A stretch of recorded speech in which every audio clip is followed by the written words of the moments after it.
Hello everybody, welcome. This might look a little bit different to how we usually do webinars. We look like we're in a chat show. I thought it looked like Last Supper a little bit there. The Last Supper.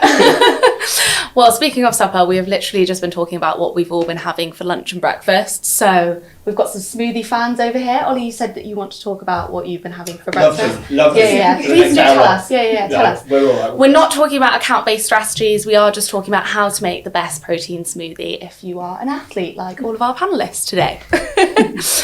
Great. Well, welcome. We're going to wait a couple of minutes just for you guys to enter. This is the second time that we're doing this webinar, and first time we did it as an in-person panel and we had a live audience. This time we've got a live audience but virtually, which is very exciting. Anya, is this the first kind of setup that you've done something like this for? Yeah, it actually is. Not in this formal setting, like a real life podcast studio. Yeah, it is, isn't it? How are you feeling? Yeah, great. I like being in the spotlight. So good. Okay, so we're just going to ask Anya loads of questions. So all of your questions, if you put them into the chat, just direct them at Anya. But how are you doing, Matt? How are you feeling about this? Yeah, very good. I'm thrilled to be invited back. I think it's a fascinating subject. So yeah, it's going to be good doing it in this format. Like I've never done a, podcast type webinar like this, so yeah, excited to see how it goes. Amazing. And expert marketer, have you ever done anything like a lot to live up to for the next hour. No, I mean, I've spoken about ABM enough, or ABS, or whatever we're going to define it as. Anyone who spent more than 2 minutes with me know how much I like to geek out on this. I love it. So yeah, I'm very happy to be invited. So thank you. Amazing. And Ollie, you've done these loads of times, haven't you? I'm surprised you invited me back. But yeah, it's good to be back. Amazing. Well, we'll just wait for people to join, but this is being recorded, so let's just get started. We want to try and make sure that we're wrapped up by 5:02 so everybody can have a chance to get to the next meetings. But welcome to this G2 and Go-to-Market Leaders webinar. My name is Izzy Bishop. I work as the head of brand at Wiser Elite. And as we just mentioned, we previously did this panel about account-based strategies a few months ago as an in-person event here at Wiser HQ. So hopefully some of the people that are sat here on the webinar today attended that event and got some value from it. But it was so popular that we wanted to come back, but as a live recording streamed webinar. So hopefully some international people are listening today and can get some real insight out of this discussion. As Maria said, it's a really brilliant topic and ways that people can align their sales and marketing teams together and get the most out of their accounts. So we have 4 experts on the panel. I'm going to get them to do a quick introduction, but before we do that, if you do have any questions throughout the webinar, please do pop them into the chat. We'll have about 10-15 minutes at the end for a live Q&A, so please do pop them through as they come to mind. But before we get into the discussion, Ollie, over to you. Do you want to give a quick introduction? Thank you. So my name's Ollie Sharpe. I'm currently Chief Commercial Officer at Lative. I have to concentrate on it because I can't. First time I've had that title, so I'm like, what is it? A company called Lative. We do RevOps software. Prior to which I set up SalesLoft in EMEA, and prior to that I spent 10 years at LinkedIn. Always been a sales leader. Now I have marketing reporting into me as well. So it's I've just come to learn, not actually add anything. But it's good to be here. Great. He's really bigging himself up. Ollie, you're going to bring so much value. You definitely did last time, so you will this time. Maria. Yeah, I'm Maria Manns. I am a fractional CMO. Over the last 2 years, I've spent probably about 80% of my time with a VC called IQ Capital. I've been working across the portfolio, helping with everything go-to-market related. Before then, I was setting up revenue function across a number of tech startups, mainly SaaS businesses. So I've been on the inside as well as the kind of VC side, I guess. But yeah, that's me. Amazing. An absolute expert at this topic. Again, so we can't wait to pick your brains. And Matt. Yeah, so I'm Matt Gales. I am a senior sales manager at G2. I'm thrilled to be invited back to be discussing this topic again. I think, the fortunate position that G2 are in is that we are talking to different companies all day, every day, ranging from CRM providers to dentistry software providers. And I think the interesting thing is that every single one of them is trying to figure out how can they be more strategic in the way that they're approaching their prospects and customers. So no matter what industry, what size company, everyone is talking about ABM and ABS. And so, yeah, thrilled to be kind of back here and talking about it again. Amazing, great to have you. And Anya, first time on this panel. Yes, hi everybody. I'm Anya. I'm the regional marketing manager for Aircall, so we're a cloud-based phone solution. So I work really closely with all of our go-to-market teams, and we've actually started running our own ABS-like program at Aircall. So I've been really working closely with sales, the wider marketing team, everything. But before that, my career's been a bit of a marketing tour of the Commonwealth. So I've worked both in Canada, in Australia, and now here in the UK, doing regional marketing, as well as I started my career actually in social media management. But amazing. Quickly made the pivot to B2B. And speaking of being an international person, please do pop in the chat if you are dialing in from the UK or from internationally. We'd love to connect with you. But also if you are from a sales or marketing background, because hopefully you're both going to get insight from this, as we've got both sales and marketing here on the panel. But to kick things off, Matt, I guess the big question to really define this, because we've got ABM, ABS, ABX, it's a really, really intricate topic and there's so many nuances to it. So what would you define account-based selling as, and what benefits have you seen from this at G2? Yeah, absolutely. So, I mean, as you say, there's definitely a lot of nuances to it. I think for me, any kind of ABS strategy is one that's underpinned by sales taking a more strategic approach to the accounts that they're engaging with, ultimately going after a smaller subset of higher value accounts, as opposed to, say, the more traditional spray and pray. Mm-hmm. And then I think within that, typically when company is adopting an ABS approach, this is where you would expect them to see, doing like greater levels of research into the account, the personas that they're engaging with. You'd expect there to be typically more, I guess, value-centered conversations as opposed to feature-centered conversations. Mm-hmm. But ultimately, I think the important thing, and I think this is where we're probably going to get to within the discussion today, is that really any type of account-based approach, whether we're talking about account-based selling or account-based marketing, it really does need to be viewed as a company-wide motion and not necessarily just a sales motion or a marketing motion. When I think of kind of G2 specifically, like this is definitely an approach that we've started taking with a lot more focus at the beginning of the year, really trying to figure out what accounts do we want to be getting in front of and which ones do we want to be targeting. We did a ton of research in terms of who our ICP are, where we tended to see the greatest retention levels within accounts, what number of accounts should we be prioritizing when reaching out. And a couple of the kind of just like tidbits I can give is that in our research, we found out that any accounts that had 4+ people involved in it, we saw win rates go up to 54%. Amazing. When we looked at kind of more technographic information and we were considering, right, which of our prospective customers or active customers are actively engaged with some of our top target partners, when we saw 2+ partners in there, we saw our renewal rates jump by almost 30%. And so they're just a couple of the kind of points of reference that we've taken into account. But I think, again, I think this is probably where we're going to get to within this conversation. But, doing it once and defining our approach and our strategy is by no means enough. And it really does take constant refinement to make sure that you're constantly evolving your approach and ultimately keep moving forward. Yeah, and you mentioned ICP there. We definitely want to go down and speak about how to identify your ICP, because I think that's really important. But Maria, from a marketing perspective, as Matt said, it's not marketing and sales. I don't really think it should be ABM or ABS. It should just be how we work together and align those teams.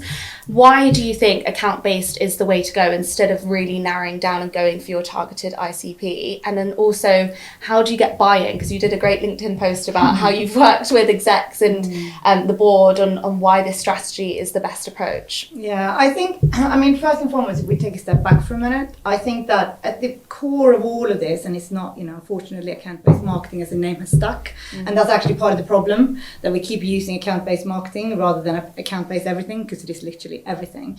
But at the core of all of this is, of course, the leadership team, the wider team, the sales and the marketing team deciding and prioritizing which accounts and which market to go after in which order and in which way.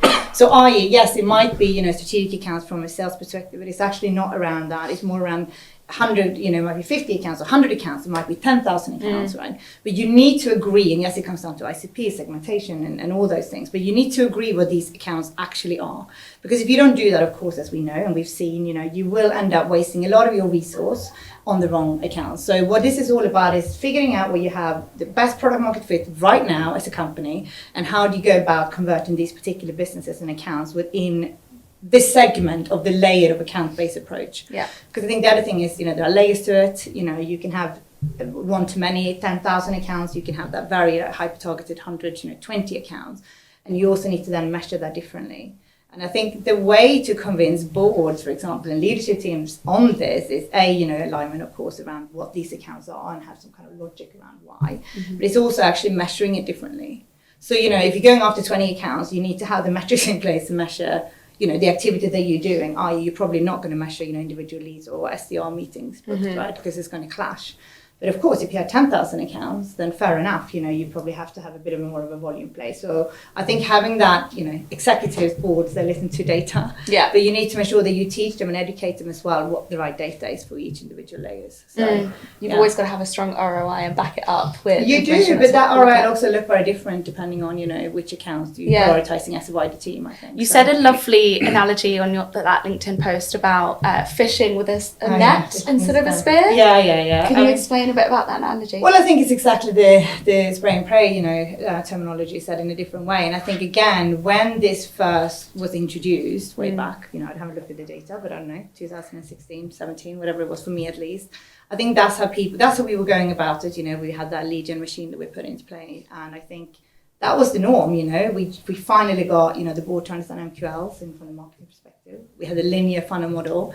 They finally understood us and we liked that, So I think that was very much based on the early days on that approach. You went out to everyone and you saw what stuck and what came into you. Yeah. So it was just a shift of, going the other way around that we all now do in one capacity or another. We decide who we're going after. And then we figured out how to best go about that. So. I think you put it so perfectly there at the beginning that it is just that account-based approach. And that means that if we look at it that way, instead of this is marketing, this is sales, then we can really work together. And Anya, I know that this is something you're really passionate about, creating that sales and marketing handshake.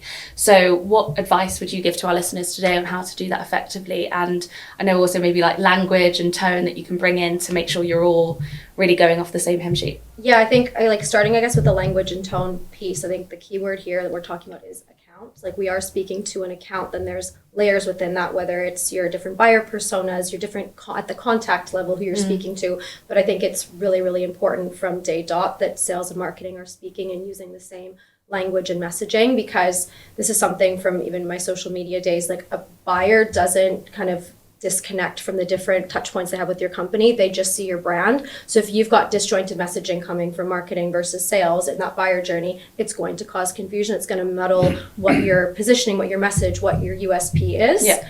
But we at Aircall, we do call it the sales and marketing handshake. And the way we kind of look at it is intent-based account selling, marketing, whatever you want to call it.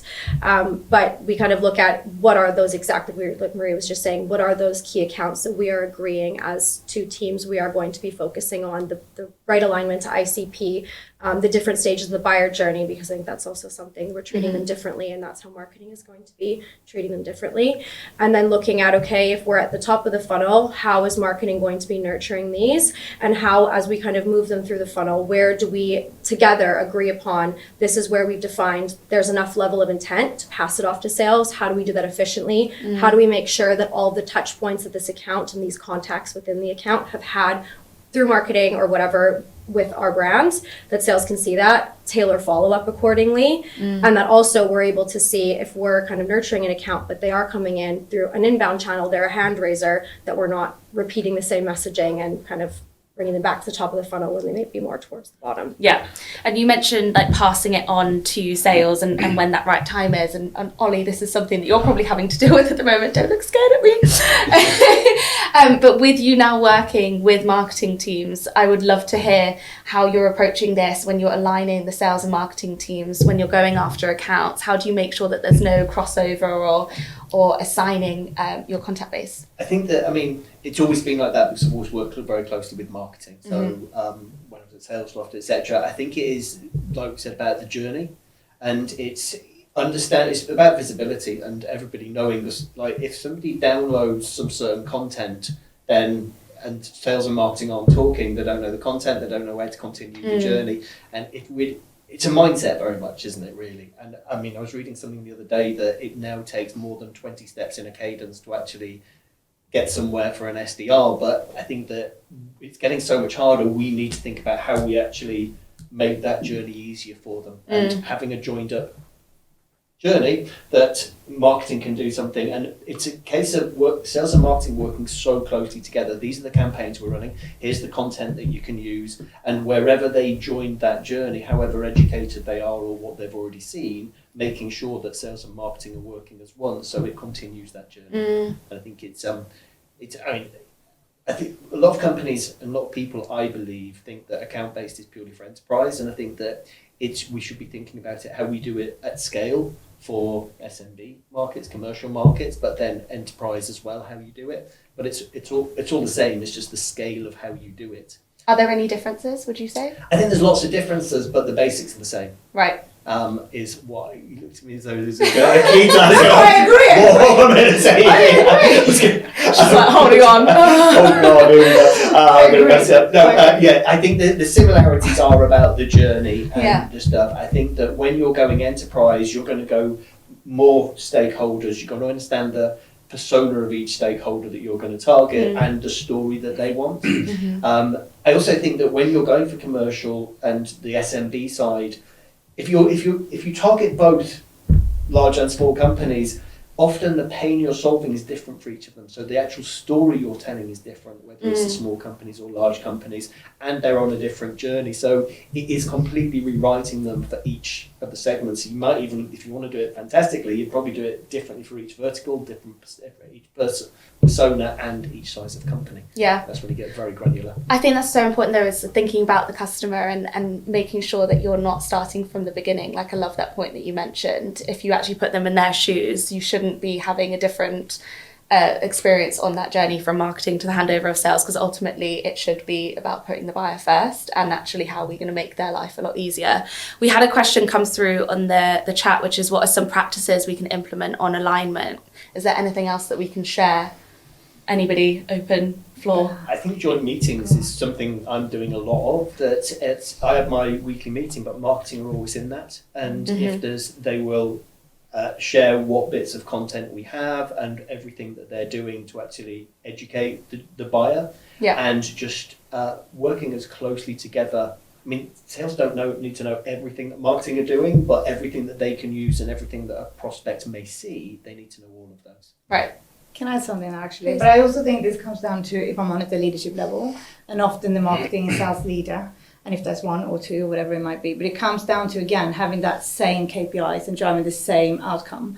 Because where this clash, sadly, and it's sad that we still have to have this conversation, is when, like I said, an SDR or a sales team is measured on one thing and the marketing team is measured on something else, and the two things are completely, not interlinked, completely opposite. So you're driving your own agenda, unfortunately, because day to day we want to hit our targets, and that's where a lot of the misalignments come from. Yeah. If you are completely bought in as to, this, we're going to look at, engagement on the account level, the handshake, what's the intent data, when are we handing things over, and what do we look at then in terms of how many stakeholders do we need, to reduce a sales cycle or any other metrics like that, then that's when the magic happens. Yeah. Because suddenly you work as a team. So it's as much cultural as it is metric driven, but those things combined, it's very hard to make this work without that. So if you don't have buy-in from the leadership and not understand this fully, I don't think it will happen. Yeah, we talked about it last time about accountability as well. Do marketing get do we put this down to marketing sourced it or sales sourced it, and that drives this divide between them. And if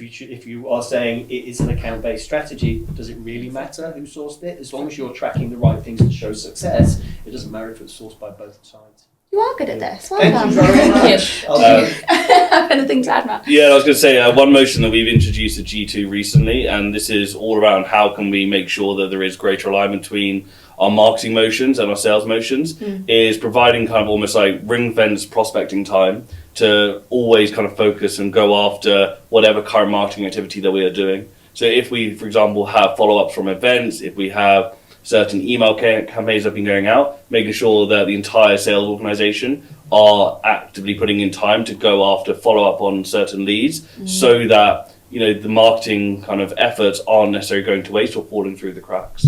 Yeah. I think that's a great point. So great question. They don't have their name, but thank you so much to the person who asked that. Okay, so I think the next really big topic for us to get on, and we've touched on this already, is identifying that ICP. We can't do any account-based strategies unless we know the ICP that we're going after. And I know, Maria, this is something that you're very passionate about. So what advice would you give to our listeners on how to navigate that? But I guess spoken too much already. Well, I think it depends on, I mean, first and foremost, it depends on the size of the company, of course, you know. Yes, you need to define it. Yes, it needs to be owned by, again, sales and marketing, funnily enough. It needs to be owned by product. It needs to be owned by, you know, the leadership team, right? I think the earlier you are in your journey as a company, though, of course, you're not going to have all the data points. So, yeah, you're going to have to rely on market research. You know, let's go to micro level here. You're going to have to figure out the addressable market and everything else that's going on to understand what product have you built, for what reasons, what pain points are you solving, and starting to build assumptions around that. And the only way to start testing that is, you know, obviously via sales reps or BD work early on, but actually also a lot of marketing campaigning. I do quite a lot of this with early stage companies where we say, we believe we have product market fit in this market. Let's go hyper targeted for, you know, the next 3 months and see what engagement levels we get. Because then what do? You're measuring value prop, messaging, you know, what's happening already at that early stage of the funnel, the way we talk to them to see if that product market fit is actually accurate. Obviously further down the line, and again, sales and marketing need to do this together, you have a lot of data points that you need to look at. And, you know, this happened to me a lot in the past where we believe we have product market fit and actually, you know, 6 months down the line, we have to pivot completely the other way because actually the pipeline showed us that, you know, we're not converting, or we're converting too slowly and it's not enough of a trend there. So, yeah, I mean, I think it depends on where you are in that journey and as a company, depending on how you go about it. But yeah, it's obviously critical. Yeah, and I know data is so important and how we track that and go through measurements. But Anya, what would you say when you're leveraging that intent data to really identify that service addressable market? What would you be focusing on? So I guess it is like that what I talked about before, the visibility, like we have sales and marketing of 100% visibility on what that account contact level engagement actually looks like. What were those touch points? What were those pieces of content, the events that they were engaging with, and also working together to define how meaningful are each of those touch points. Like how are we weighting each of these? So if I'm a sales rep and I'm looking at an account that has extremely high engagement, I'm confident in knowing there is actual intent behind this. There's been enough meaningful touch points across multiple contacts that it is worth me reaching out there at the point that I can accurately make the assumption I'm ready to reach out. They are warm. They're going to understand who Aircall is, whoever your company is, our positioning, and be more responsive. Because I think that's the other thing, we're wanting to set them up so it's a warm lead. They're going to be responsive. And they've got that propensity to buy. Yeah, definitely. And there was a pre-submitted question that was submitted by somebody that signed up. So thank you for sending it around what channels work best. I know we discussed about this briefly before we press record, but would you say LinkedIn, email, what approaches would you take? I think it really depends as well, like what level of the funnel you're at, right? Like when you're looking at, like what is it? It's like 5% of your total addressable market is actually ready to buy. So when you're looking at that top of funnel, okay, it's your paid social, your paid search, your keywords, things like that, that's going to be driving that demand. And then as you work them through the funnel, I guess, again, effort versus impact. If these are really, really high value accounts, they're more towards the bottom. Maybe it's something then that sales and marketing work together on the joint prospect dinner, you know, something surprise and delight, a little bit more targeted, more personal, make them feel special, you know. But I think the channel really does depend on size of prize as well as where they're at in their buyer journey, because something like top of funnel level, like LinkedIn content isn't going to resonate with somebody who's, you know, in at the later stages of the buying journey. Definitely. Does anybody else have anything to add on that? What channels they find most effective? No? Yeah, I mean, I would say one more thing, and I completely agree with everything, but I think this also comes down to, you know, if you're going after 100 accounts or 500 or 10,000 accounts. Because if you're going after 100 accounts, or maybe even less than that, you know, maybe you don't want to spend 100,000 on a big event.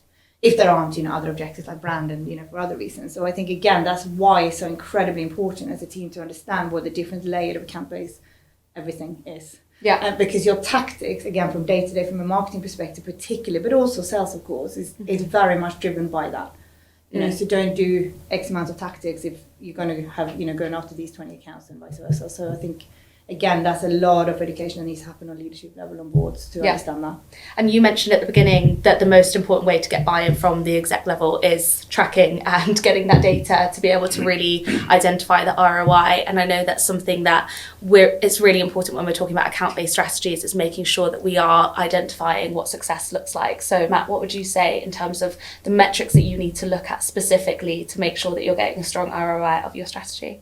Yeah, and I think, you know, it definitely continues the conversation. And Ollie, something you said around kind of attribution, we shouldn't really be comparing, you know, who is it attributed to, sales or marketing. Ultimately, it's, you know, if we're going after a truly account-based approach, then, you know, we just want to make sure that we're seeing engagement within in a particular account. And I think maybe one of the traps that have happened in times gone past is that success would be seen as, hey, how many MQLs did we have? How many kind of like just top of funnel MQLs came through? And actually, that's something, if you're going down more of a account-based targeted approach, we need to move away from that as our kind of source of success. And actually, it needs to be looked at as more of a, hey, what influence has marketing had both pre and post opportunity? And then from a sales perspective, you know, how many of their top target accounts have they ultimately generated pipeline from? You know, from a kind of sales pure perspective, the key metrics that I would be looking into and what I would be trying to track is ultimately, you know, one, the engagement of those accounts. So out of our top target accounts, you know, how many of those accounts are engaging on our website, engaging with our social posts, you know, things like that. And then as well, as we kind of multi-thread through, what's our penetration of those accounts? Are we single-threaded into a single kind of analyst, or do we have buy-in from multiple VPs and directors? And then ultimately, I'd be looking at, you know, which I think is part of the reason why a lot of companies go down the account-based approach is, hey, how's it actually affecting our overall deal size and value?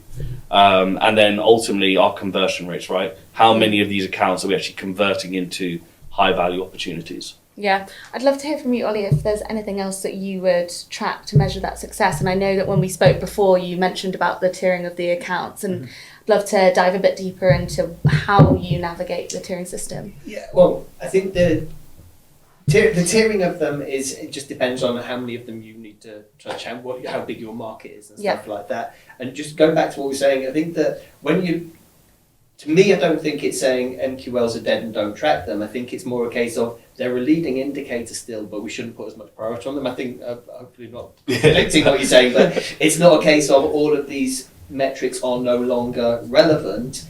It's actually understanding leading and lagging indicators, right? And there's a lot more of them now. And I think that before it was easier. Okay, how many leads are we getting and how are we converting them?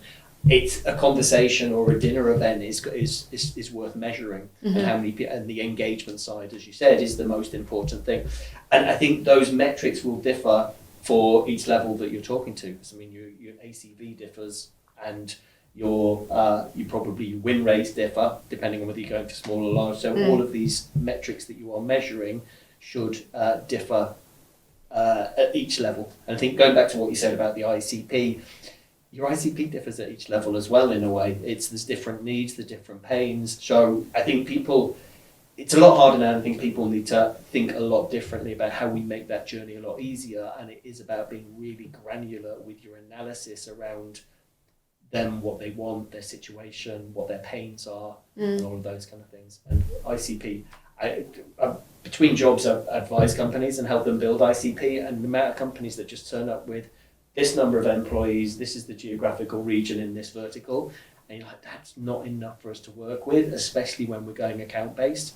You've got to think about what pain might they have that you can solve, and what's probably happened in their company that means that they have that pain. And so one bit of advice would be go back to your ICP and really get granular with it to really understand if you're investing more time. If you're spending 10 grand, you're not now spending it across a big market, you're spending it across less people. So if you're going to invest it well, who are the ones that you should be targeting? And it's hard to find that. Finding the data of who to target is hard.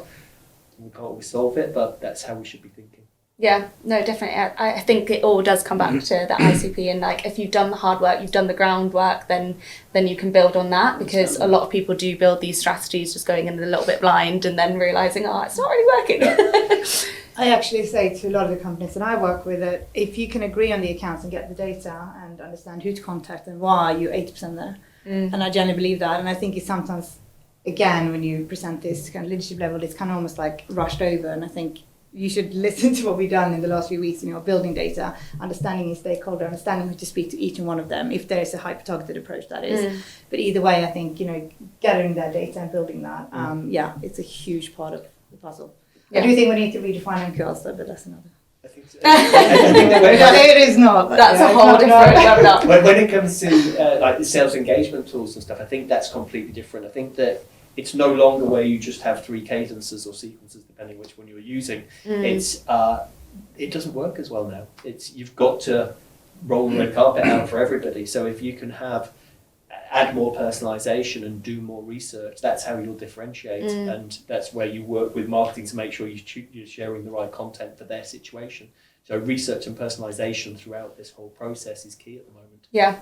Maria, do you have a framework for how many accounts people should be working on, and also how much time you should be spending on them? Because I think that's a really important topic, or you want to be making sure that you're investing the most time on those that have that propensity to buy, but then also if they are an account that you can engage and could turn into a great one for you, you don't want to miss out. I mean, sorry to disappoint you. I don't, because I don't think there's exactly. Right, Ollie, thank you so much. No, because I don't think there's a standard answer there. Sorry. Yeah. I think what matters, and I'm sorry, I think I've said this already today perhaps, but I believe in this so strongly, is that you need to just understand if there is 100 accounts that is your hyper-targeted, one-to-one, one-to-few, you will have certain metrics for that. You will have higher ACV, presumably, probably longer life sales cycles and et cetera, et cetera. So I think with those, you understand you need to allocate more time. It's probably what we previously used to call, strategic accounts for the sales side of things, right? So you approach them differently.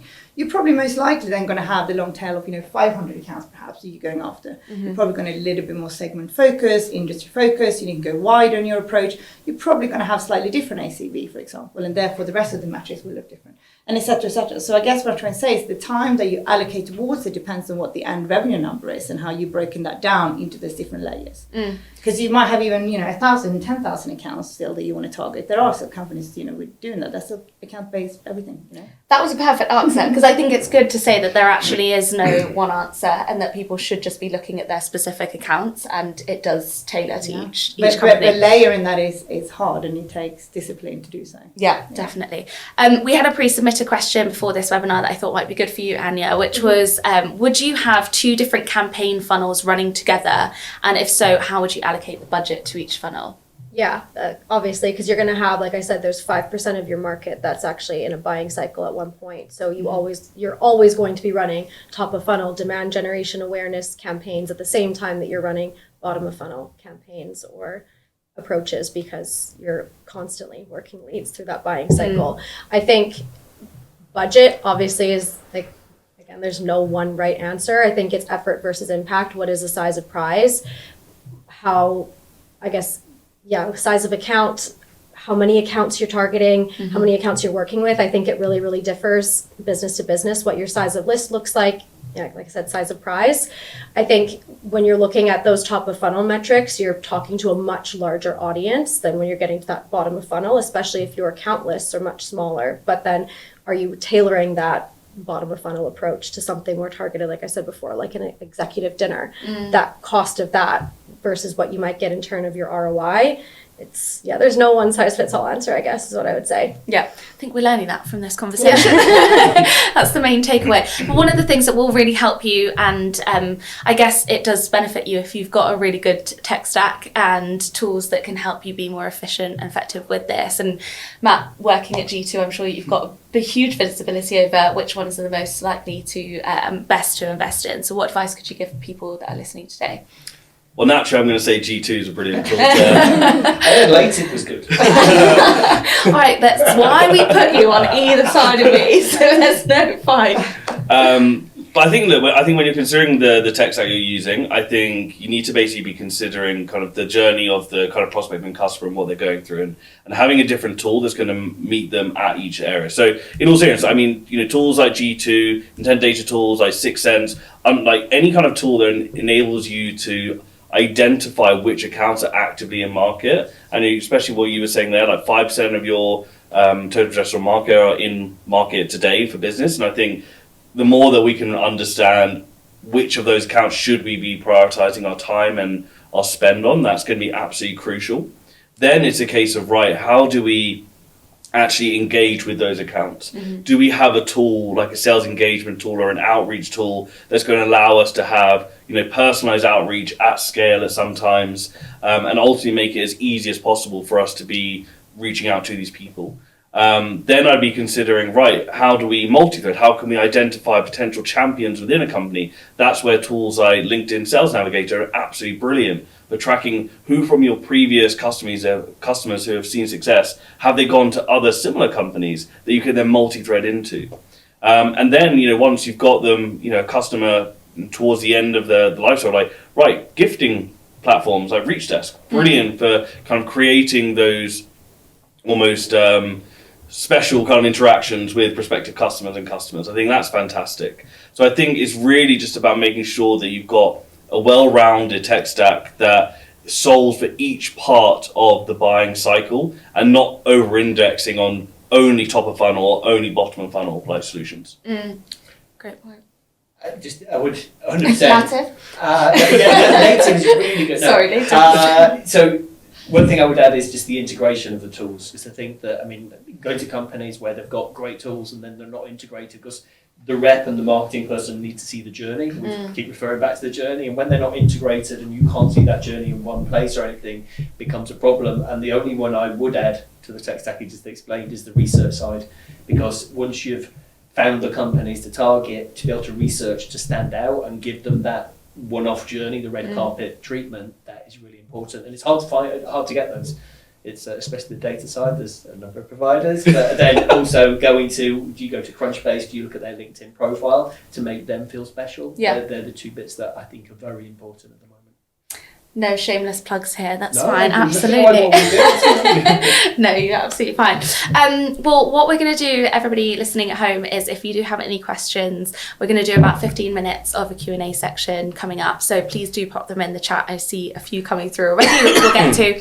But one of the best ways that I learn is from learning from people's mistakes. And a bit of a curveball question here that I haven't prepared you all for. But when building these account-based strategies, and I'd love for you to be as honest as possible, because I'm sure that people sitting here are thinking, gosh, there's so many things that might go wrong or that they've experienced that have gone wrong, and really it's nice to learn from leaders such as yourselves on what those are. But what would you say is a mistake that you've made when doing this, or if you haven't made one because you're perfect, what would be the biggest mistake?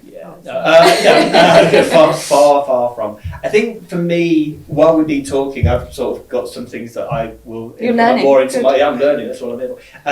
I think for me, it's about when you set up an SDR team and you've got SDRs. I think your first thing is, how do I build that machine? And I think that I have probably thought too much about building that machine that generates leads at scale, rather than actually thinking about building it as an A/B with an account-based strategy.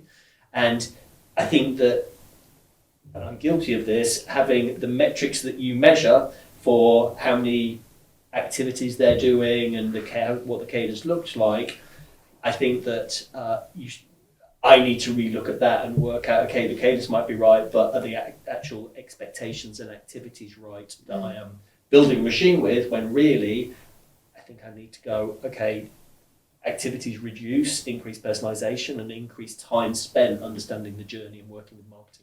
That's my takeaway. So thank you. Good. Great. You're welcome. Go implement that straight away.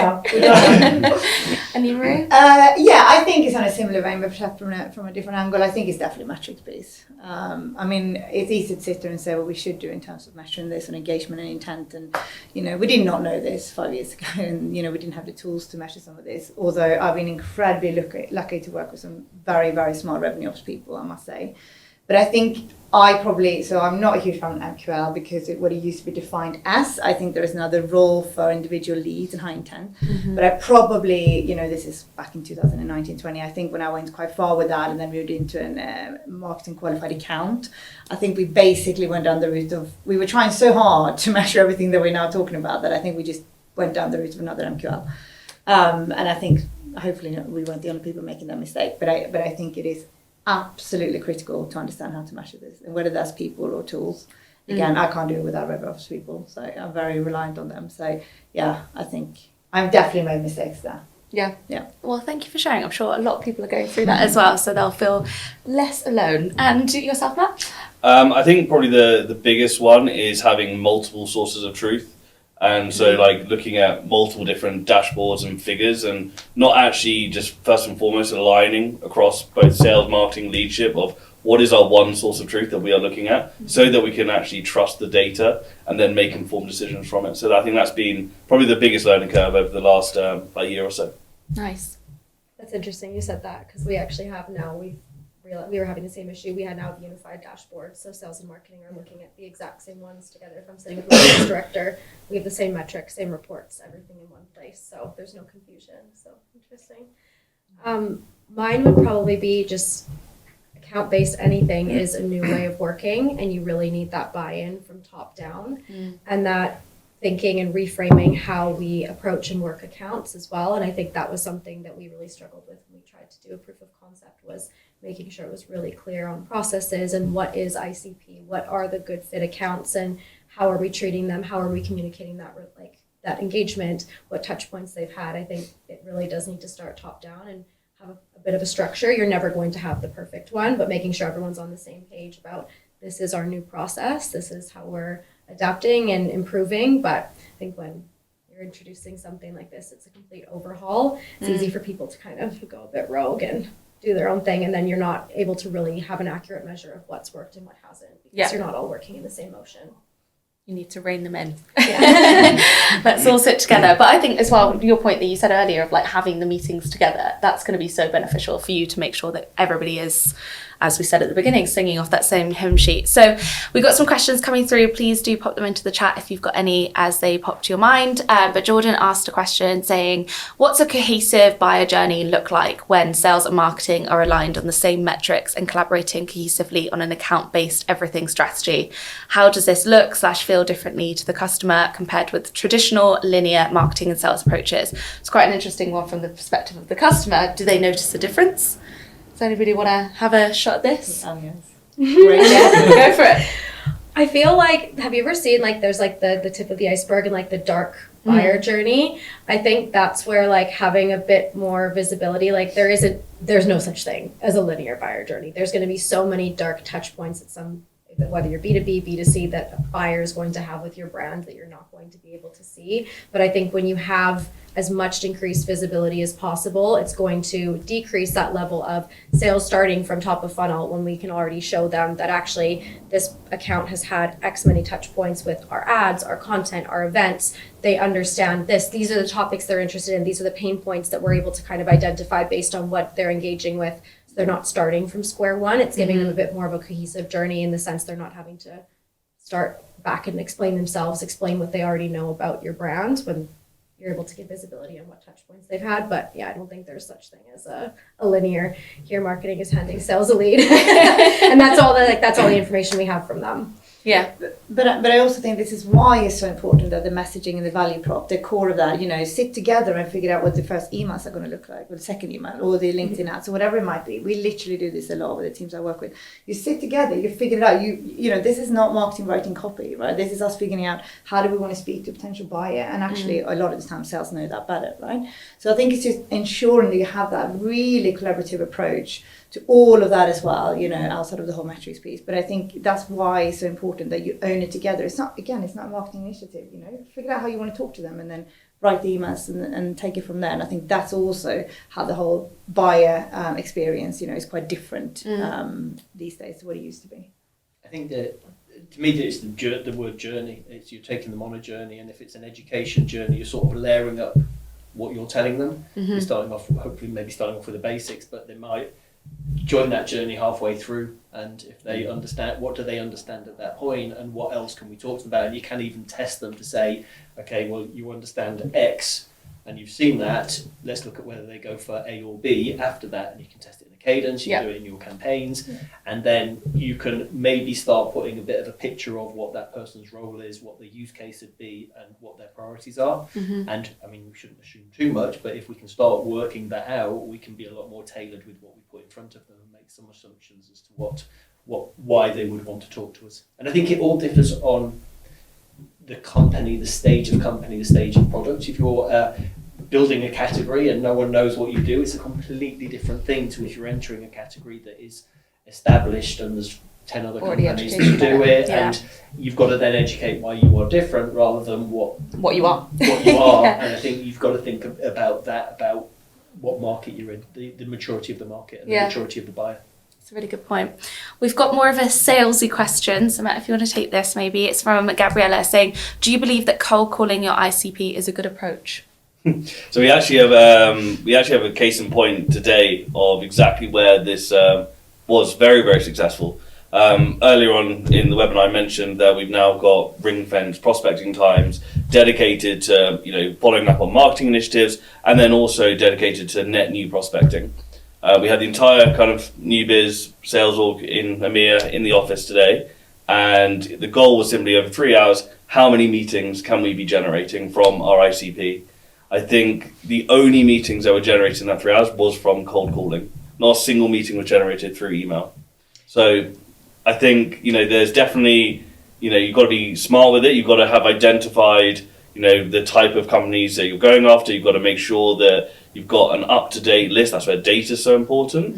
Mm-hmm. But certainly I think it's still an effective way and probably the quickest way to actually get an answer. That's not to say that other forms are dead at all, but we've got live proof kind of as of from today where it was the most successful channel for us generating. But were they cold? That's what I was As in, saying. were they cold though? Were they cold calls or just Surely Well, now we're these going into a accounts- different kind of definition thing, aren't we? See, I'm not So, against it as a channel, but surely these accounts of their ICP would already known about G2 as a brand, so therefore yes. they're not So going cold. yeah, depending on if we're going through, depending on what definition we're having of cold call, yes, we are calling up people that actively had a G2 profile. Yeah.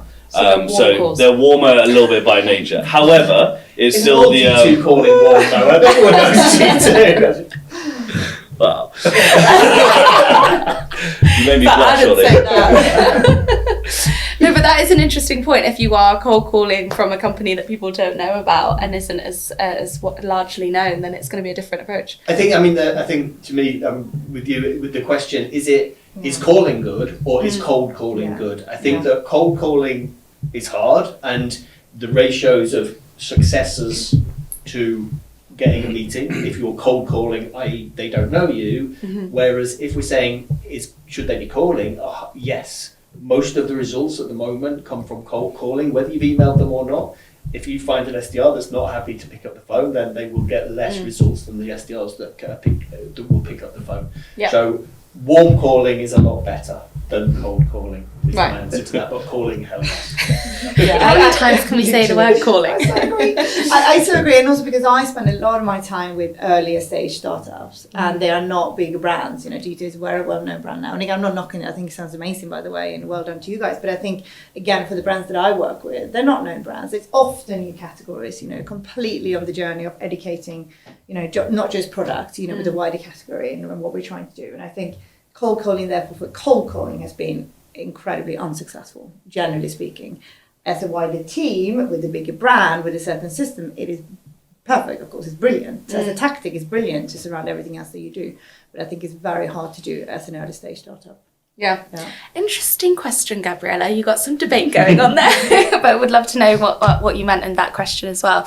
And then Diane asked a question around identifying intent, which I thought was interesting. You're welcome. Gabriella just said thank you. She said, where do you start to identify intent? So if someone is starting fresh, what's the best way to find that engagement and track metrics of intent? Go on, Anya. I feel like it does need to be a joint effort between sales and marketing. At least that's how we've approached it, as we kind of go through what are the touch points that we could attach intent to. So whether it be a marketing touch point or a sales touch point, and then how do we weight them? So something like downloading a white paper, we're going to weigh differently than something like they came to an executive dinner, right? There's obviously more intent in coming to something in person and engaging with us. I think it's also, looking at volume of your content as well. Like, how much are you putting out? What is the messaging behind it? Is it a top of funnel level type of content? Is it more middle funnel? Is it bottom of funnel? Your web pages as well. Those are going to be weighted differently. Something like a demo request page is going to be weighted differently than somebody visiting your blog. But I think it kind of goes back to, I think it was Ollie talking, like everything you should have a unified view of this. So you should have, whether it's in your CRM, in your tools, your tech stack, whatever tool that you are using to be able to capture that engagement or intent information and make it visible everywhere. It shouldn't live somewhere separate. If sales is going into your CRM and they're looking at that account profile, it should be as visible to them as it is to you as the marketer that's tracking the level of engagement with whether it's white paper, like I said, or an event that they registered to.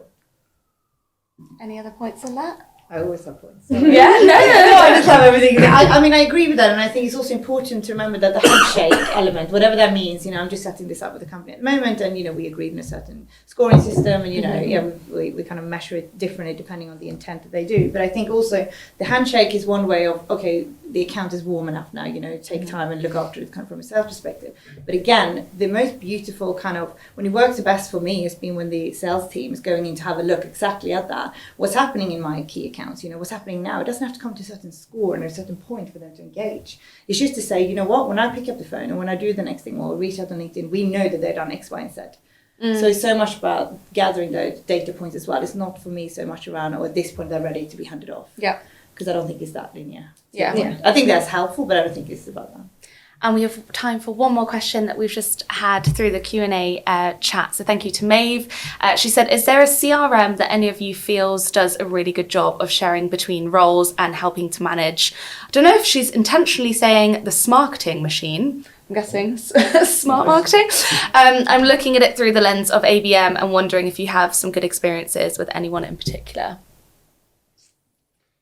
I've always used Salesforce myself, and marketing have always used HubSpot in every company I've been to. I would love to have them together as one, and I recently discussed it internally. Why can't we just have HubSpot CRM or Salesforce marketing? And I don't have time to share that, but I would love for them to be in one place, and so I'm with whoever asked that. I'm with them. So I'll give him as an answer. Maeve, thank you. Thanks. But if anyone's got an answer, I'd love to know, because I think that I've never seen it done well. Do you have an answer? No, I've got a very non-answer, which I was hoping to give first, so it didn't sound like a second non-answer. But So the two sales leaders know nothing about it. I think it ultimately depends on the type and the size of company. What CRM is going to be the right fit for you. Like Ollie, I've used Salesforce for most of my career, and I think that's especially useful when you're wanting like a higher level of like customization within. I think that's what Salesforce is known to be very good for. But yeah, I don't think there's a one size fits all, and it really does vary. I mean, again, if I look at the kind of CRM software category within G2, there is quite literally hundreds of providers within it, some that are kind of specialized to incredibly niche industries. So I do think it just varies depending on what type of industry you're in, the size of your company, etc. So a little bit of a non-answer. But Just to add to what I said, and I will shut up. I think you got the whole way through, and then you said a bad word. If it's a larger company and they have the resource internally to set Salesforce up as it can be, then that's the best I've seen it work. So working at LinkedIn, when you go in there and you can see everything, the campaigns that have been on and everything like that, then it works well. Most companies don't have the internal resource to build it as we intend. If you are sat at home watching this and you're a tech wizard, maybe you could create it. There's a gap in the market. Anyway, thank you so much to all of our brilliant panellists. I've definitely learned so much. It's great to hear that all of you have learned stuff from each other as well, and hope you all at home listening have gained some insight, and please do connect with all of our panellists. Thank you, Ollie, Maria, Matt, Anya, and thank you to G2 for supporting this webinar. And if you're not a member already of Go-to-Market Leaders, then please do join us through our LinkedIn page. We'd love to have you as part of that community, and we'd love any feedback online. But thank you so much, and have a lovely afternoon. Bye. Bye-bye. Bye-bye. Bye-bye. Thank you.